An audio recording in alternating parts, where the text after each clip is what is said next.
record here. Okay. Hello and welcome to this month's Digital Lunch and Learn.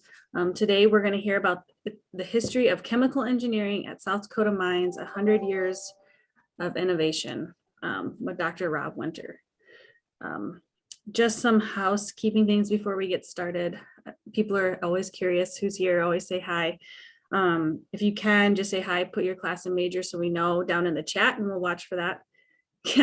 Yeah, Dale, speaking of the weather, yeah, the 2013 ice storm, yeah. We still, I was gone for that, but I was happy. I was in Colorado, but I heard it was not fun. This event is being recorded and we'll get it uploaded to our YouTube channel afterwards. And without further ado, please welcome, and I'm just gonna call him Dr. Rob Winter because I know his title. Everyone knows who Dr. Rob Winter is, I hope so, but I'll let him introduce himself. Okay, hello everyone. Let me see now. I'm just reading the little note that Zoom just gave me. Sarah, can you confirm that you can see the presentation? Yep, yes. I see a thumbs up. Thank you. Well, hi everyone. Rob Winter. I'll just say I started at School of Mines in 1989, long time ago. And when I started thinking about this 100th year anniversary, it occurred to me that I had been around for about 1/3 of the department's history. So more current things I can remember that I actually lived through. But the earlier things, I've learned primarily through talking with people and ABET reports. Amazingly, they had a lot of information in them. So, and I'm just going to point out. Can you see my little cursor here? Yep, thumbs up. Okay. So the department actually was started in 1921, and really was associated with the chemistry program at the time. So the BS was in 21, the MS came into being in 35, and 1935, and then the PhD program we started in 2007. So today, I know I'm going to be talking some, and I've got Ken Benjamin here. So I think you can see his picture or his video there. He's currently the interim department head, a position that I held for, I don't know, 10 or 15 years at the end of, in recent years. So he's going to help with the very current things, and he's going to add in anything that I may forget or think's important. So today's goal, as I have up there, is really to stimulate memories, because at the end of the last slide, you'll see that I'm going to ask you for some things. So throughout, I think Sarah's going to handle this through the chat. Please ask questions or make comments. Would very much appreciate that. And so here's what I hope to kind of, just give us a little bit of insight over these different things, some facts, some evolution of both of the infrastructure, the faculty and staff, and the curriculum, and the unit operations. Where we are right now in recent innovations and current status. And I'm going to jump back to this slide. Of course, this is one of the most recent things that has happened to the department. The Karen Swindler's family, many of you, I think, are aware that Karen Swindler died in a tragic auto accident, and I think that was 2019. And the family provided support to the department to name the department the Karen M. Swindler Department of Chemical and Biological Engineering. And this is the first department in the chemical engineering department in the United States named for a woman chemical engineer. So it's quite historic. And this name actually is a change that happened in roughly, 2005. So that was a change. All right. So just some facts about 1,900 alumni from the ChemE program total from 2023. That was actually our first graduating class right there. There's about 1,600 living alumni. Of those, you can see here the numbers. This PhD, of course, again, is from 2007, but that means it takes several years for a PhD program to ramp up, and this is really probably about 2010 on graduates from the PhD, chemical engineering PhD program.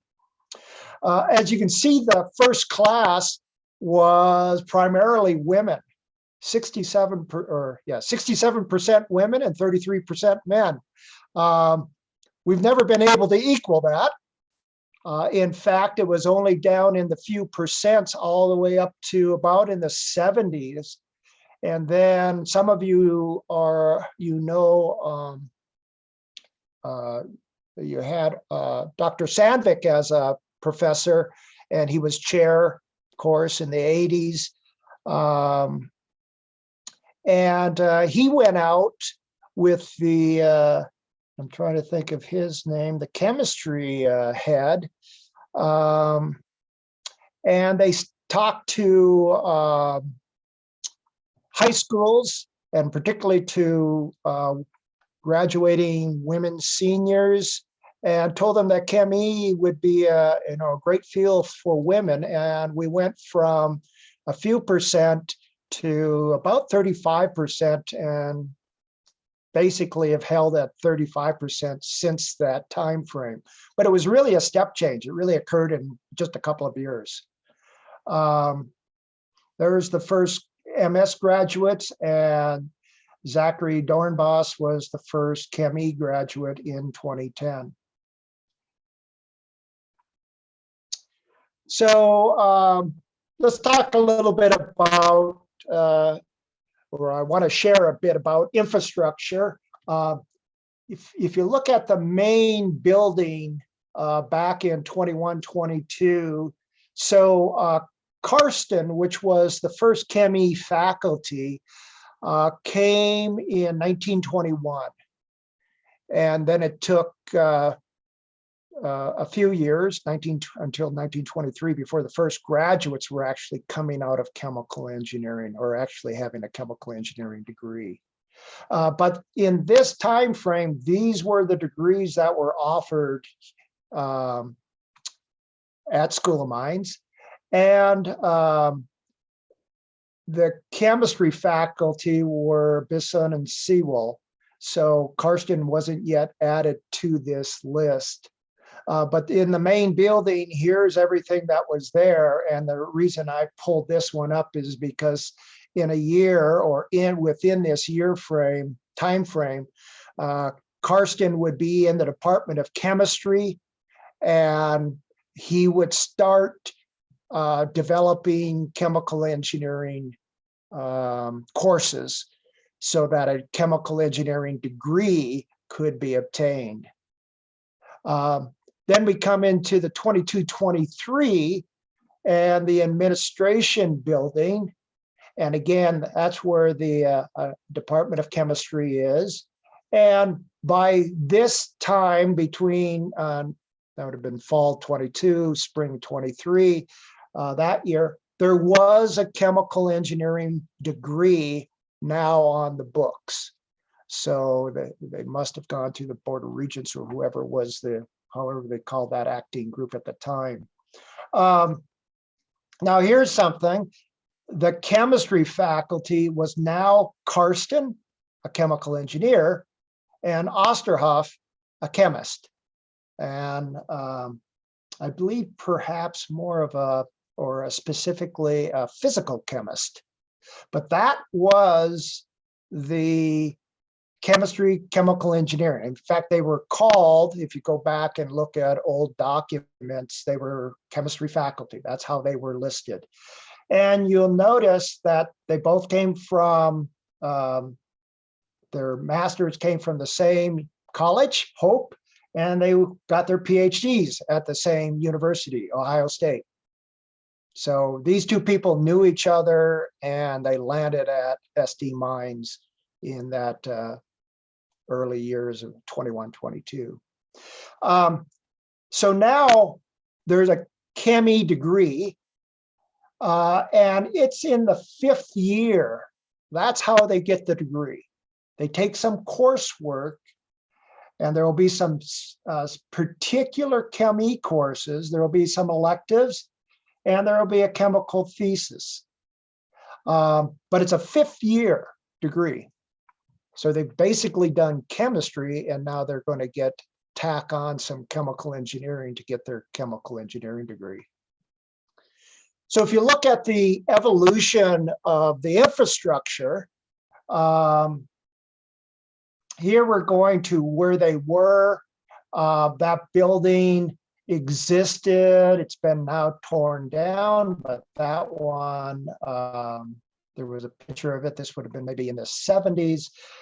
By the 50s, a big step was made for both chemistry and chemical engineering, and that was the creation or the building of what was then called the Chemistry and Chemical Engineering Building, which would now be the south wing of what we call Seebeck, the Chemical and Biological Engineering Chemistry Building.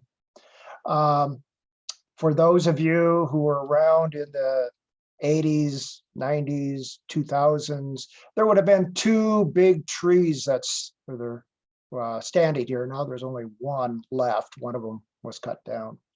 But the biggest thing for chemical engineering was that the unit operations lab was created. So that was a tremendous deal. And it was required for and enabled the chemical engineering program to get accreditation. And it wasn't ABET at that time. I'm trying to think of what the name was. Engineering something. I think it was EACD, Engineering Accreditation something, which eventually evolved into ABET. But without this unit op lab, chemical engineering could not be accredited. So this was a huge step. And that lab was still being used, although some of the experiments had changed. This was actually a forced evaporator. There's the triple effect evaporator, and there it is. That was 1958. There it is in the same place right there in 2010. And then we'll see, I think, in the next slide. Oh, and I did put, this is how much this building costs. This is the big classroom right here that many of you have taken your freshman chemistry in. In fact, probably everybody did, at least one freshman chemistry course in the big lecture hall at the end here. And at the time, it cost $675,000 to put in that building. So it housed 2 departments, chemistry and chemical engineering. And there we go. And then about 2009, 2010, with the help of Doug Aldrich, was the creation, the planning, and then eventually the construction of what we would call maybe the north wing, and the refurbishing of the unit op lab. So you saw the unit op lab in the previous picture with the equipment in it, and then we had to pull everything out. Some of it was put in storage, some of it was renovated. So we did a lot of renovation to equipment that we were going to bring back in. And then we purchased a lot of new equipment. So that was, you can see the south wing, the old part right here, the 1957 part. There's the front end of the new, what it looked like in approximately 2011. And then in about 2017, the south wing was renovated.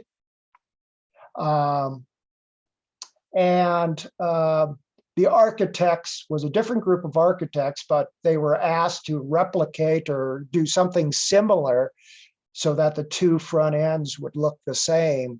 And that's when this design, so it's a, and it's not because I'm a ChemE, but I think it's the most beautiful building on the campus. And I see Ken's nodding his head, so he's in an agreement, and it's not because he's a ChemE either. I think now we're seeing this kind of change to the campus buildings. I think the library is changing that way, the geology building, the paleontology building, I think the new materials industry building, which we just heard of a wonderful donation this morning. The character of the campus is really getting upgraded to the current century. It's a great look for the campus.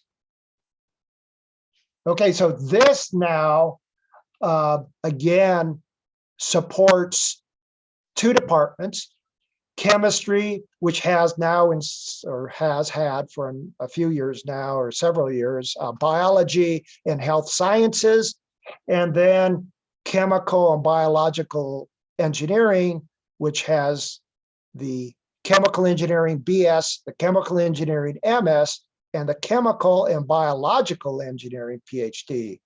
So we were very intentional in combining those two very important aspects of chemical engineering, the applied biology, life sciences, the biological engineering, or bioprocessing, that might be called, and traditional chemical engineering in the PhD program. Of course, at the undergraduate level and at the master's level, they can get all of that too by the coursework they take. Ken, anything you want to add or say? Or no, I think that covers all. There was a question in the chat which I answered. A couple of folks asked about the funding for the UnitOps lab, and just pointing out that Gary and Ruth Vierink were the generous donors who made the UnitOps lab renovation possible. And I see Zach reminding me of Dr. Jonty. Indeed, it was Dr. Jonty that went out with Dr. Sandvik to the high schools. Thank you, Mike. Okay, so we'll go a little further. Whoop, didn't want to skip by that one.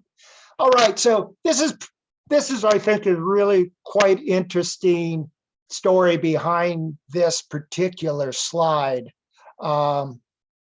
And the reason I say that is Andrew Carson, who's right here. This is Heckman, and this is Sandvik. Andrew Carson ran the program single-handedly from 1921 to about the end of the 40s, which is pretty darn amazing. Given by the 40s, we'll see in the curriculum that there were maybe, I don't know, 10 courses. And my guess is he taught them all. So he was it. And in fact, he launched the master's program. And in fact, chemical engineering graduated the first master's at the School of Mines, which was pretty amazing. Even though there were other master programs, chemical engineering was the first one to put out master students from the School of Mines. So Heckman and Sandvik, there's kind of this similar story. They both went and received their PhD at the University of Colorado. They are both chemical engineers. And so they came pretty close to each other in the early 50s. And then we'll see that these three, and particularly Heckman and Sandvik, really were the the cornerstone of the department through the 50s, the 60s, and into the 70s. So a lot of growth did not happen until actually the 90s, and really the most significant growth in terms of faculty happened in the 2000s. And this plaque still is in the building. It was moved to the north wing, honoring Dr. Carson.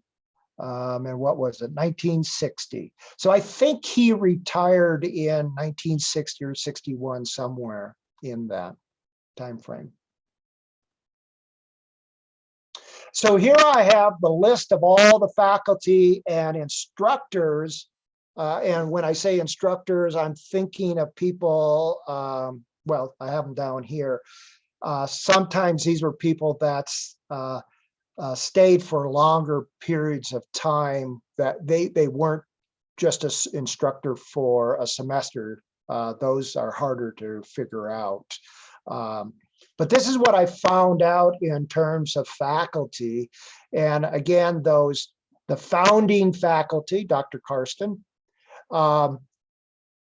Heckman and Dr. Sandvik, around for, and really was the core faculty for much of this time frame, although we did have some faculty that came in, but they were only there for a few years. So some of these names you may or may not remember.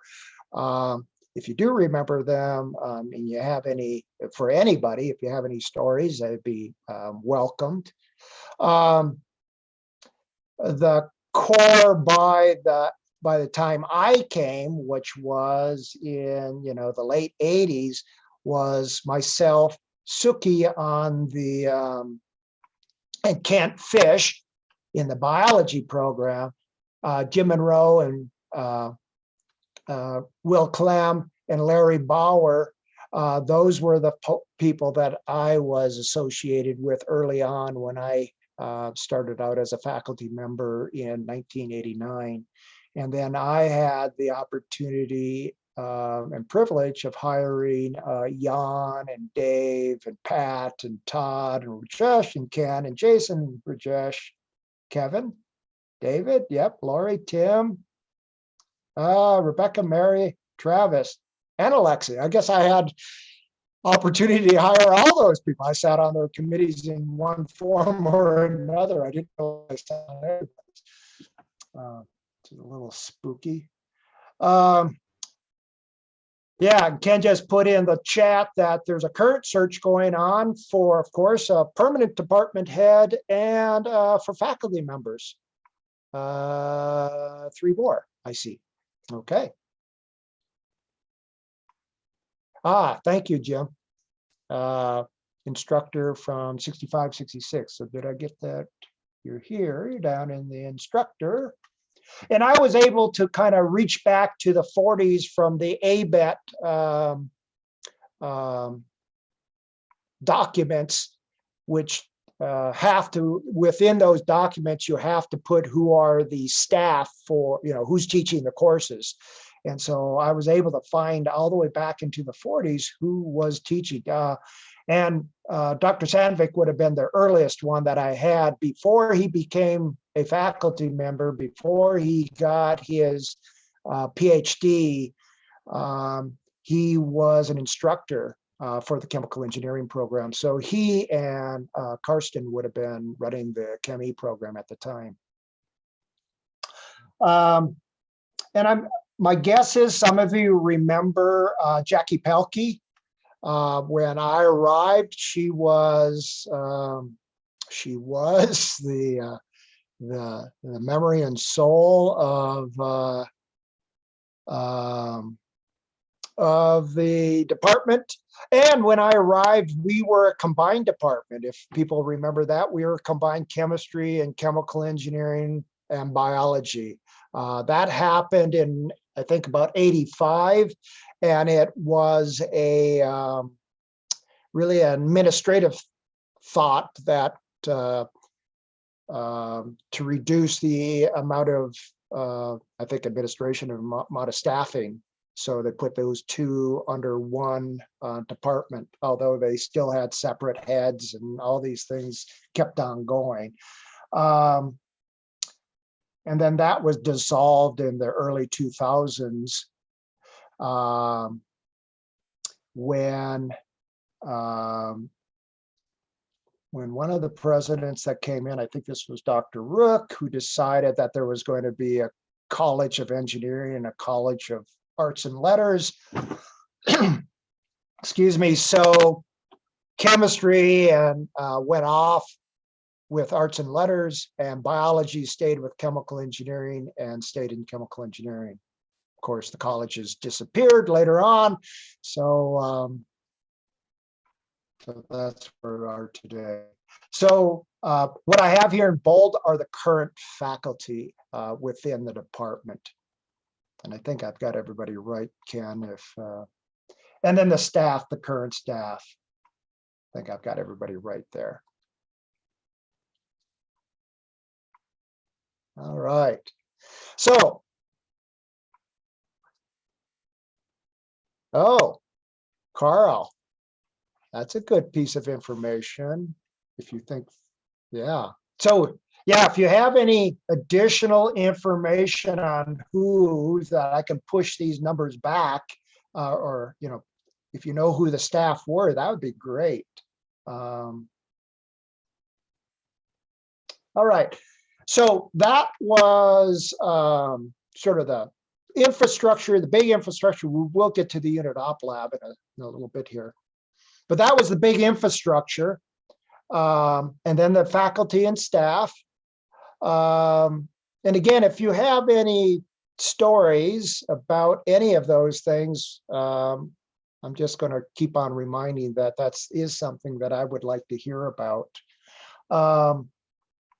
So there's the curriculum, ChemE curriculum. Of course, the curriculum is much bigger than that. It's mathematics and humanities and sciences and other things. But this was the ChemE courses in the 1920s. And I'll give you a little description in a second of what these three courses were.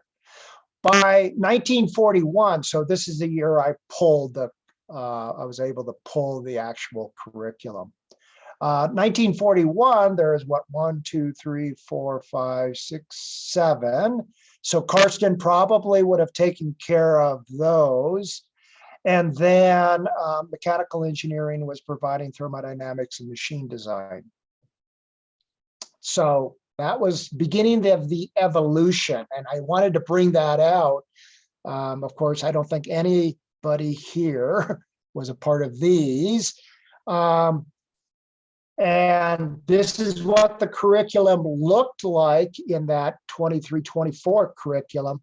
And if you look closely, these are chemistry. So up here, I have these listed as chemistry. And indeed, they're listed there as chemistry. There's a research. And this was for chemical engineers, you know, to become a chemical engineer. So here we have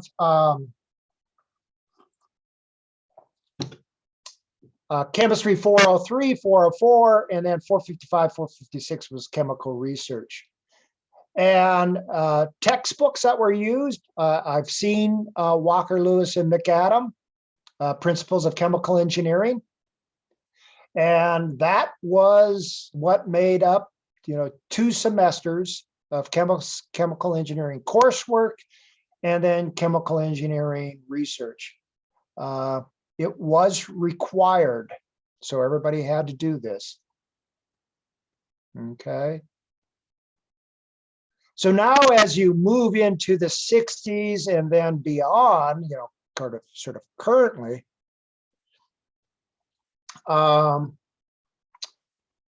you begin to see a curriculum that looks more like what we really have today. There was this series of chemical engineering courses, theory and practice. And they had numbers instead of names, so that kind of made it hard to figure out who's who. And then there was a seminar series, There was actually computational, both digital and analog. The analog computer actually started in the early 60s. That was presented in the ABET review. And in the early 60s, of course, the institution was looking to get a digital computer, an IBM, I forget the number now. Ralph Henziker, yes, okay. Yeah, yes, was a guru, the computer guru. That makes sense. Okay. Sarah, we want to capture the chat, so we don't want to lose the chat at the end. I believe I get a copy of it, so. Okay. And then thermodynamics, there's now 2 thermodynamics. So very much where we have the traditional thermodynamics, classical, and then equilibrium thermodynamics. And then in the 80s, by the time I got here, 80s, late 80s, 90s, 2000s, 220s, we have these courses, they have these names. So they've gone from this numbers to these. And so it's very much the curriculum we have today. There was a bit of redesign of design in the 2010s, where we went from, for those that experienced Jan Pajinski in the 90s and 2000s, a green grassroots design, 2 semesters long. That was, we transitioned to a 2 semester, but a first semester optimization to kind of get people involved in and understanding design, and then a greenfield design in the second semester. So it really, we know that they had to really ramp up in the second semester, but we wanted them, and we think that they learn a lot about design in the first semester so they can really ramp up quickly in the second semester. Yeah, Pat teaches the current design. So he started off with the Jan Pajinski model, and then as a faculty, we decided to go to this new model of design. It's not so new anymore. I will say, Jan moved us into Aspen Plus. And he actually got some awards for that from Aspen for some of the innovations he'd done in the 90s. We actually got NSF support to help innovate the curriculum in the 90s. So that was a big move for us in terms of the curriculum, particularly the design curriculum, moving into Aspen. We actually had our own server on which our Aspen's license resided. Ken, do you want to say anything? Yeah, maybe I'll just pepper in a comment here. In addition to the core curriculum you see here, and then on the graduate side, obviously we still have graduate level, thermodynamics, transport phenomena, reaction engineering. And so there's the grad courses in those core areas that the MS and PhD students take. And maybe the other just comment to add on the curriculum would be on the elective side, partly because of the growth in the PhD program, the MS program, and then by extension, more undergrads involved in research, and just, kind of topically for where things are at. A lot of elective courses all centered on different themes. So, ChemE students today can choose from elective courses in renewable sustainable energy, biomedical engineering, immunoengineering, complex fluids, soft matter related, there's a host of polymer specific electives that kind of trace their roots back to the CAPE lab, energetic materials, environmental engineering, things, microbiology, chemical engineering at the interface, experimental labs and courses all the way to even more advanced computation, that are kind of again, research, or even in some industry sectors, kind of design tools. So there's a whole nother list of, kind of, really, really nice elective courses that our students get to take both at the undergraduate level and at the graduate level that really allow them to kind of tailor their degree outside of the core to exactly, again, tailor their degree to where they want their career to go. So. Super, thanks, Ken. I do want to pick up on one of the comments Rich Hardiger made regarding Dr. Clem. I think it was pretty spooky. The knowledge he had memorized out of Perry's. I think it pretty spooked a lot of students to know that he could tell you what page to look for a certain piece of information. So yeah, he was well known for that, and very meticulous design person. So here's the unit operations lab, a little bit of evolution. And I am going to pick up on a comment that Carl made. I think it was Carl. So here's this building, new building, 1957, 58. The wing that goes off behind it is where the unit op lab is. And there's some student, there were some student rooms there. There was also the drafting room. When I first came, there was all these drafts of the experiments that were done. And so, of course, drafting left chemical engineering curriculum some years ago. Excuse me. So there's the lab. There's just one picture of, I think that's liquid extraction. I looked at it closely there. And here's all the, or at least some of the experiments that was in the ABET document for the unit op lab. Some of them exist today, the same experiments. The triple effect would be one. By Stills, I think they meant the distillation column in this case, and that distillation column still exists. The rotary dryer was built at that time, and of course these all have been refurbed, but the rotary dryer is still in the lab. So you can kind of see the unit operations that were important. There was a filtration press. I remember these grinders and things that were in the unit op lab that were since been retired. Here's a batch dryer. Oh, this is what I was thinking of, the crusher. So a lot of those things were retired by the time I came. Oh, and I was going to mention, so we have this beautiful lab, just getting it, and most of the equipment was built in-house. So it was built by people in-house. And then there's and I think the way Carl noted it, it was the epic 1960 fire. Yes, here, distillation column, they were distilling benzene and toluene.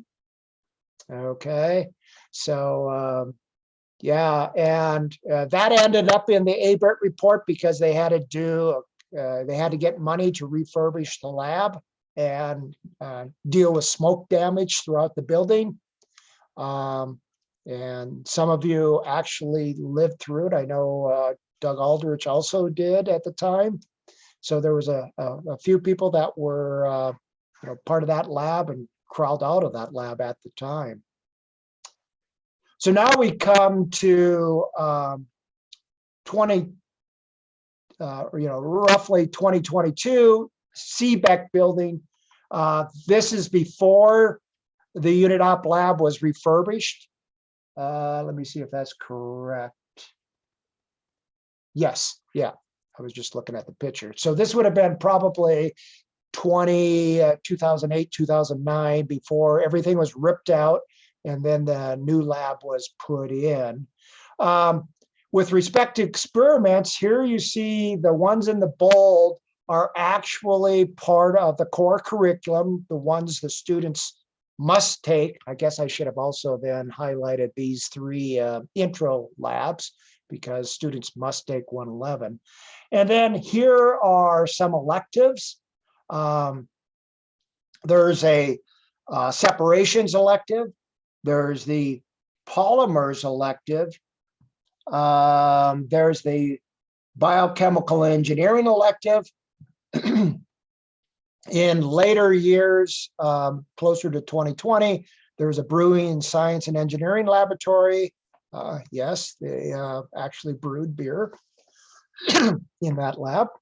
And then a renewable and sustainable energy laboratory.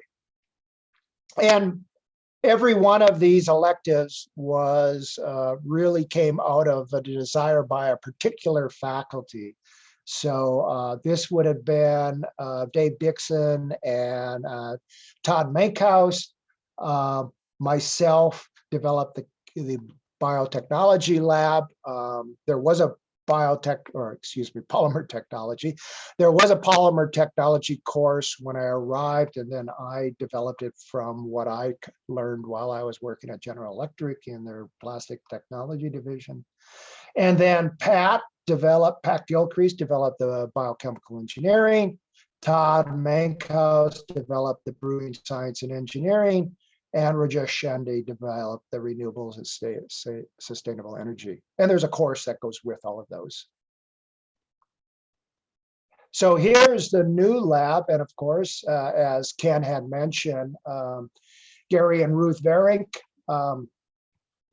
generously provided support for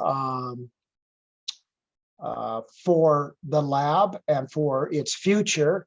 So that support helps for innovations within the lab. And so there's the distillation column, the 1960 distillation column. There's the 1960s triple effect. It used to be that students were the process controllers. So they were turning valves and trying to keep levels via the sight glasses in these. And then we automated it when we did, same with the distillation column. It was automated in 2010 when we did a refurbish to it. There is double pipe heat exchanger. There's a fluid experiment. There's a fluid experiment in through different types of pipes, plastic and metal. There's a fluid dynamic experiment. This was part of, and I think we'll also see, before the new building or before the renovation of the unit op lab, Dow Corning had supported us with the maps. And I think maybe, yeah, right there, materials automation, processing, and simulation, the MAPS laboratory. The idea of those experiments, it was very novel in chemical engineering.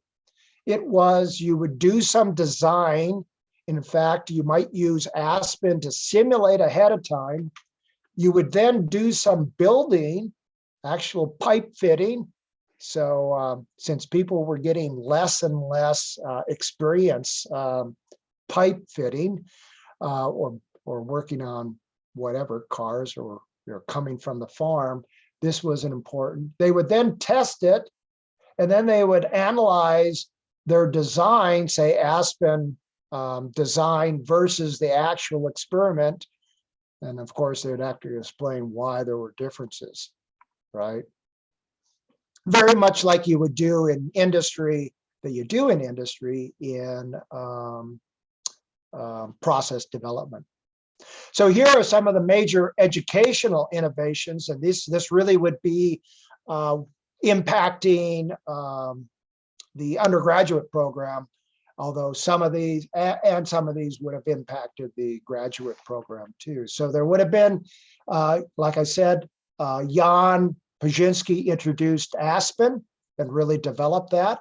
The MAPS, and that would have been Doug Aldrich would have really helped with that. And I think Dave Dixon was perhaps one of the primaries in making that happen. Again, that was a Dow Corning supported. Then there was the renovation that happened in 9 and 10. And again, there were several Dow foundations or Dow related foundations that supported that, as well as Gary and Ruth Verink. The Cargill Biochemical Engineering Initiative resulted in the Cargill Biochemical Engineering Laboratory. This was a multi-year, probably about 10 years, Ken, or more, of Cargill support for the Biochemical Engineering Initiative. Yep, that's correct. No, sorry, I was that initiative, both equipment, lab space, Rob shows the sign in the corner, as well as scholarships for students. So there are Cargill Scholars awarded every year. Yep. And I'll just mention while I chimed in, sorry to interrupt, but a couple of folks shared some nice compliments about 484 and 485 as electives helpful to their career. And a couple of folks wanting I guess a shout out to Hay Camp Brewery as Sam Papendick, PhD graduate. And so his work with in starting Hay Camp Brewery. So just an acknowledgement to Hay Camp. Yeah, so he was one of our biochemical and biological engineering PhD students. And so he had that bioprocessing experience that really helped him develop the uniqueness that's within the Hay Camp Brewing. And I thank you, Ken. I will say that's one of the things that's really within the chemical engineering program is entrepreneurship and innovation. And we'll see that in a second. So I helped launch the CAPE laboratory, which now will probably be moving on to the campus. I believe that's going to happen now that the Ascent building is going to become part of the campus. Dave Dixon developed the senior design in Germany. So we had international exposure for our students. There's a fair fraction of our students that go ahead and do this design. We also have had a number throughout in recent years, the Summer Institute to bring high school students to the campus and Dave was really the person who launched that so that they could experience what chemical engineering might be as a career. What else? We've had REU sites and RET sites. We launched the first RET, Research Experience for Teachers site in the state of South Dakota and had the second one. And I've been involved in both of those. And then we redesigned the ChemE design. And here's that advanced design program in Germany. This isn't all our students. This is the German students as well as the School of Mines students. And I think there's a couple of other institutions that participate.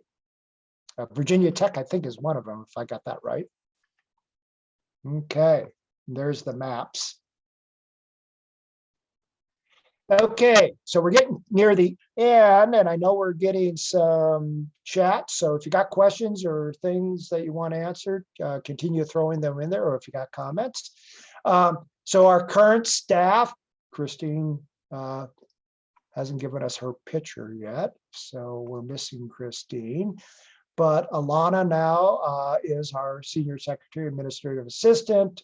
Ivan, who's been around for 20 years, 15, something of that nature, as he holds a master's in chemical engineering, has a lot of electronics experience, been a great, when I first came, we had no one overseeing the laboratory. That would have been the unit op lab, but he also supports all the research, and there's a lot of research activity, a lot of instruments. So he's got a lot to do. Current faculty, I've removed myself from here because I'm not officially a faculty. And I don't teach any courses. So there's Ken and Tim and Dave and Pat. Lori, Jennifer is back as a lecturer. Alexi is joint appointed with chemistry. He actually has a degree in chemistry, but he's joint appointed because of his research interests. Makes a lot of interest for chemical engineering. And I probably should have put him down here. Rajesh Jeffrey Switzer is our permanent lecturer. That was a new position that we're able to get and fill, and Travis.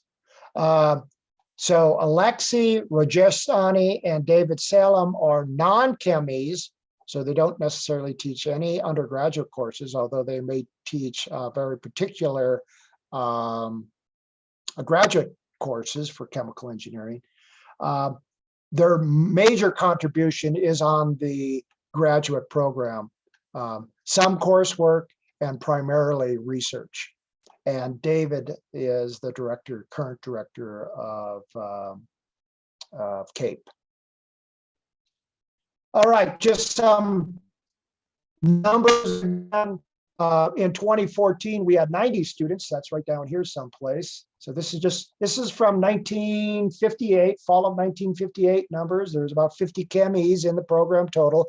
Now, freshmen were not counted, so I couldn't add in those numbers. So this number probably, would go up because freshmen is now added in these numbers. But this is what the enrollment in the School of in chemical engineering went throughout the years. Early on, it was highly tied to the economy. So if the economy was doing good, chemies were being hired. And if economy was doing poor, chemies were not being hired, and then enrollment would drop. Research expenditures are up in the couple of $1 million per year. That generates for the university money that they can use for whatever they use it for, of up about $500,000 a year due to that research. So it's very much, not only do we train students, that's the purpose of our research program and the undergraduate program, the training, but it also does bring in revenue for the university. This just gives you some sense of the recent research that, and this would be over the last decade, some of these grants have sunsetted already. Most of these up here are still occurring, but there's been so this would be CBE faculty who are either the PI, a co-PI, or the project director.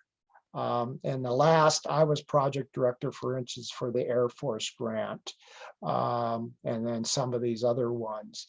And so chemical and biological engineering is the major research department on campus. We've led for about a decade now in terms of expenditures and F&A generation. And then the other thing I wanted to point out is we're heavily involved in entrepreneurship. In fact, Todd's company was purchased and he eventually left the university to go with that company. So we're very happy for him that a lot of work went into developing that. But it does show, and that's entrepreneurship and business development within South Dakota, which South Dakota desperately needs, engineering and science related businesses. Okay, there we go. We've got a very vigorous AICHE chapter. And some of the big things they do is run the Dublin Dash. That's one of their big money makers to help support what they do, like sending students to the regional and the national meeting. And then I just want to again shout out for the students. The governor runs this giant vision. It's a business plan, business development statewide. And here are some of the high-level awards by chemical engineering students. This year, 2 of Travis Walker's students, that should be a C there, received first place, both at the business professional level and at the student level. So Ken, what was the factoid for this year for School of Mines? I want to say that the factoid that President Rankin shared yesterday was that among all of, this is one of a few kind of entrepreneurial statewide competitions. And I believe that School of Mines students took first place in all of them this year. And I think received more awards than all of the other institutions combined. Correct. Yeah. And chemical engineering took the top two. Took the two from this competition specifically. Yeah. Yeah. So entrepreneurship is a big area. We're really trying to help the economy develop and grow in South Dakota, and particularly in Rapid City here. And finally, I think this will click over. Here are just some highlights of graduate students receiving high-level poster and presentation honors for what they do. And the undergraduate program was recently ranked #2.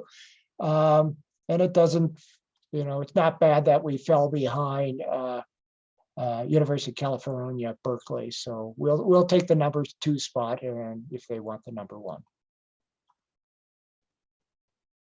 Okay, so we're nearing the end here.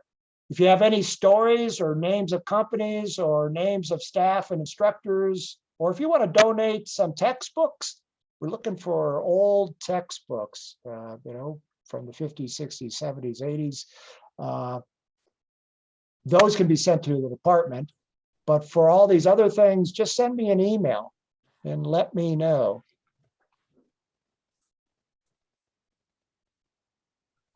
Hey, Mitch, thank you for confirming. Yes, we could. I'm happy to share the slides. And I'll do it as a PDF because the PowerPoint is 250 megabyte. So that's because it's got all these images in it. So it's pretty hard to move around.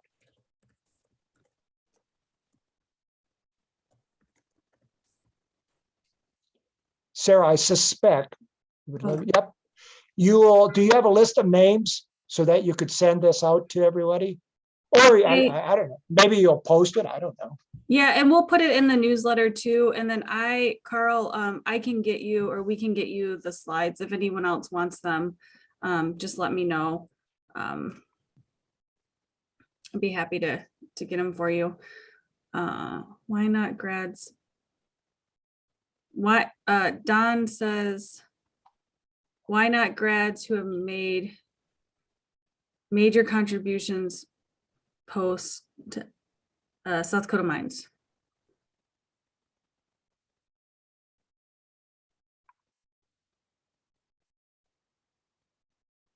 Yeah, Don.